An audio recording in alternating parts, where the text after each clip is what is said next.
अब नियुक्त कर दिए गए हैं, जो कि अपने अपने प्रदेशों में जाएंगे। और जाहिर सी बात है, बहुत जल्दी ही अब शायद जो मुख्यमंत्री का नाम है वो भी सामने आ जाएगा। राजस्थान, मध्य प्रदेश, छत्तीसगढ़, तीनों ही राज्यों के लिए 3-3 पर्यवेक्षक नियुक्त किए गए हैं। राजस्थान के लिए राजनाथ सिंह, विनोद तावड़े, सरोज पांडे को पर्यवेक्षक बनाया गया है। उधर मध्य प्रदेश के लिए मनोहर लाल खट्टर, आशा लाकड़ा और के लक्ष्मण को पर्यवेक्षक बनाया गया है। छत्तीसगढ़ के लिए सर्बानंद सोनोवाल, अर्जुन मुंडा, दुष्यंत कुमार को पर्यवेक्षक बनाया गया है। अब ये अपने अपने राज्यों में जाकर वहां के विधायकों के साथ चर्चा करेंगे, बातचीत करेंगे। अगर कोई असहमति है तो वो बंद कमरे के अंदर ही हो जाए और यहां दिल्ली में क्या चुना गया है ये विधायकों तक पहुंचाया जाए और उनकी राय ली जाए। पर्यवेक्षक का सबसे बड़ा काम यही रहता है। राजस्थान के साथ शुरुआत कर लेते हैं। वो 3 चेहरे कौन कौन से हैं राजस्थान के अंदर?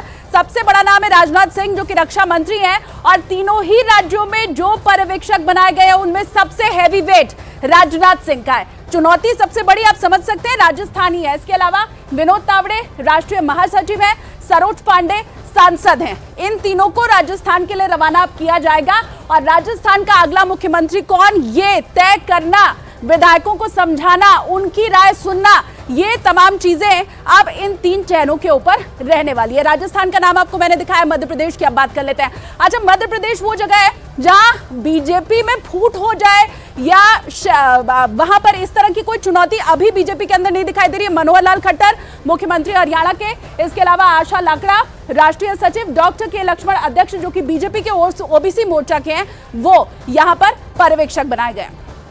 अब छत्तीसगढ़ के बारे में देख लेते हैं। अर्जुन मुंडा केंद्रीय मंत्री हैं, छत्तीसगढ़ के लिए इन्हें रवाना किया गया है। इसके अलावा जो 2 नाम है छत्तीसगढ़ में वो सर्बानंद सोनोवाल का है और दुष्यंत कुमार गौतम का है। तो 3 राज्य, 3-3 पर्यवेक्षक और एक ही सवाल, मुख्यमंत्री कौन?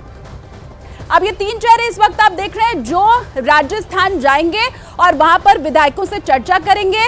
रक्षा मंत्री राजनाथ सिंह, विनोद तावड़े महाराष्ट्र से आते हैं और अगला नाम जो है वो है सरोज पांडे का। ये 3 चेहरे जिन्हें राजस्थान के लिए भेजा जाएगा। अब स्थिति ऐसी लग रही है बीजेपी के लिए कि शायद चुनाव जीतना ज्यादा आसान था, मुख्यमंत्री के नाम का ऐलान शायद ज्यादा मुश्किल अब हो गया है। लाल जी, ये जो आप पर आरोप है कि आप विधायकों को लेकर चले गए रिजॉर्ट के अंदर, उसके बाद में आपने जबरन रखा उनको, लाने में भी जब लाने के लिए गए तो आपने रोकने की कोशिश की।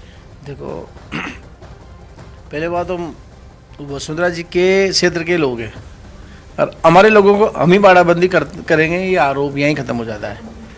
और जो बयान हेमराज जी ने दिए हैं, उनका बेटा कह रहा है कि ऐसी कोई घटना ही नहीं घटी, तो ये बात करना ही उचित नहीं है।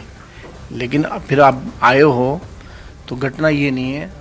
सच बात ये है, हम जीतने के बाद तीनों एक साथ संघ कार्यालय गए 12 में, फिर उसके बाद भारतीय जनता पार्टी कार्यालय गए 12 में, फिर हम की मर्जी से अपने अपने घर गए। हम सुबह अपनी अपनी गाड़ियों से अपनी अपनी मर्जी से हम जयपुर आए, अपनी अपनी मर्जी से बिना विधायक का परिचय दिए नॉर्मल आदमी की तरह हम लोग उस रिसोर्ट में रुके।